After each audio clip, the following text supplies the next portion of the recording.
Assalamualaikum sahabat sosiologi. Dalam video ini saya akan membahas tentang faktor-faktor yang mempengaruhi perubahan sosial. Pada umumnya, faktor yang mempengaruhi suatu perubahan sosial ada tiga. Yang pertama adalah faktor penyebab perubahan sosial. Kedua, faktor pendorong perubahan sosial. Yang ketiga, faktor penghambat perubahan sosial. Untuk faktor penyebab perubahan sosial dibagi menjadi dua kategori, yaitu faktor internal dan faktor eksternal.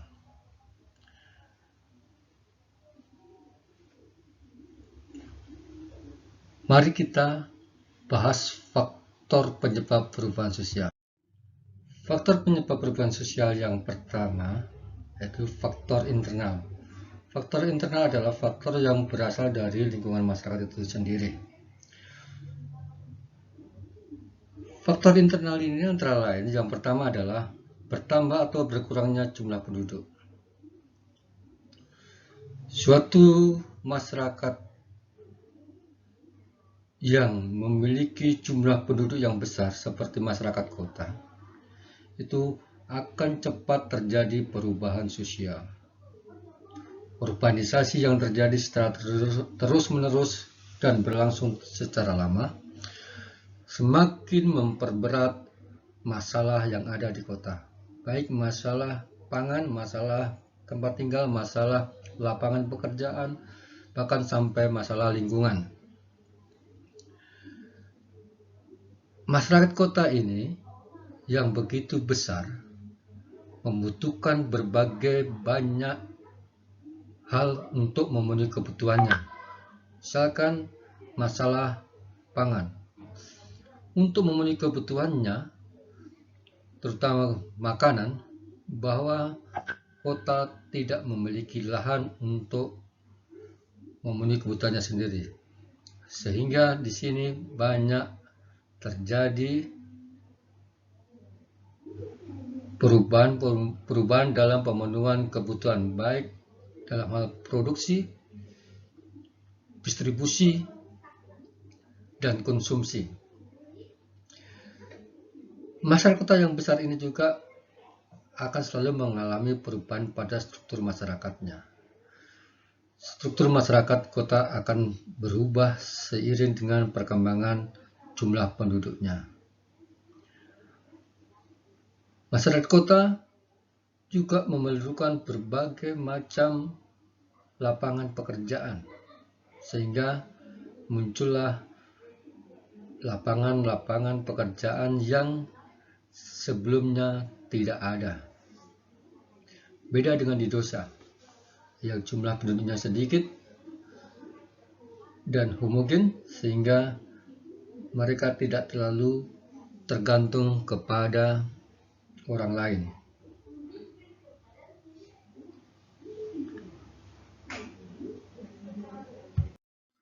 Faktor penyebab perubahan sosial secara internal yang kedua adalah berkembangnya ilmu pengetahuan. Bila ilmu pengetahuan pada suatu masyarakat berkembang dengan baik, maka akan banyak terjadi penelitian-penelitian sehingga akan melahirkan produk-produk atau hal-hal yang baru. Misalkan dalam hal pemenuhan kebutuhan akan distribusi bahan pangan. Di sini tidak lagi berjalan secara manual, tetapi dengan menggunakan teknologi canggih seperti drone, seperti yang terlihat pada gambar.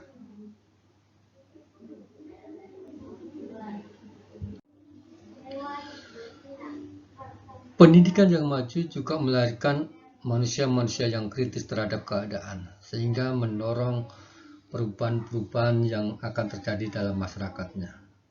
Orang-orang yang kritis inilah yang akan menjadi agent of change, agen perubahan dalam masyarakat.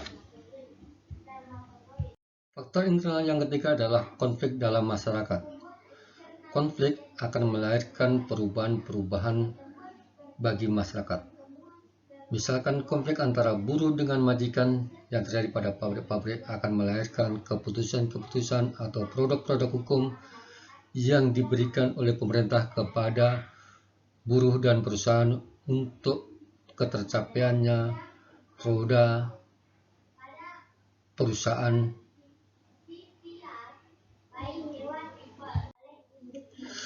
Konflik akan menghasilkan kompromi-kompromi baru, sehingga kompromi-kompromi inilah yang akan melahirkan sistem-sistem kemasyarakatan yang baru.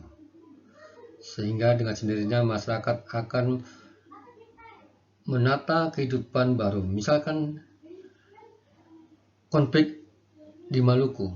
Bagaimana di sana sekarang ada masyarakat itu tersegregasi dalam kelompok-kelompok tempat tinggal berdasarkan agama.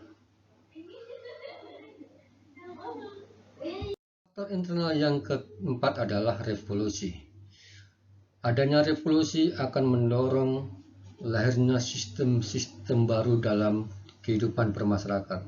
Sebagai contoh adalah revolusi Prancis, bagaimana melahirkan tatanan pemerintahan yang baru, yang lebih demokratis dan tidak otoriter. Demikian juga revolusi industri di Inggris, melahirkan tatanan masyarakat baru, yaitu masyarakat industri. Dari masyarakat yang tradisional menjadi masyarakat yang modern seperti sekarang ini. Demikian juga di Indonesia, adanya revolusi kemerdekaan yang melahirkan pemerintahan baru di negara jajahan Hindia Belanda yang diberi nama dengan nama Indonesia. Ini adalah sebuah revolusi yang melahirkan tatanan pemerintahan yang baru. Sekarang kita bahas faktor penyebab perubahan sosial eksternal. Faktor eksternal ini adalah faktor yang terjadi dari luar masyarakatnya. Faktor eksternal ini yang pertama adalah faktor lingkungan fisik atau alam. Seperti kita ketahui bahwa gempa bumi dan tsunami yang melanda Indonesia pada beberapa waktu yang lalu telah banyak menimbulkan kesedihan bagi bangsa kita. Contoh gempa bumi di Jogja yang meluluhlantakkan rumah-rumah penduduk, sehingga di sana sekarang dibangunlah rumah-rumah yang didesain untuk tahan gempa. Demikian juga tsunami di Aceh. Bagaimana masyarakat di sana harus adaptasi lagi terhadap lingkungan yang baru, yang sebelumnya sangat berbeda dengan lingkungan sekarang. Masyarakat sekarang dituntut untuk bisa beradaptasi dengan lingkungan atau adaptasi terhadap bencana, karena negara kita adalah negara yang rawan bencana, baik gempa bumi, angin, banjir, tanah longsor, sehingga kita dituntut untuk adaptasi terhadap lingkungan tersebut. Inilah diperlukan perubahan-perubahan cara berpikir terhadap alam, sehingga kita tidak lagi tergantung pada alam, tapi kita bisa menyesuaikan kembali dengan alam yang ada, alam yang kita tempati ini.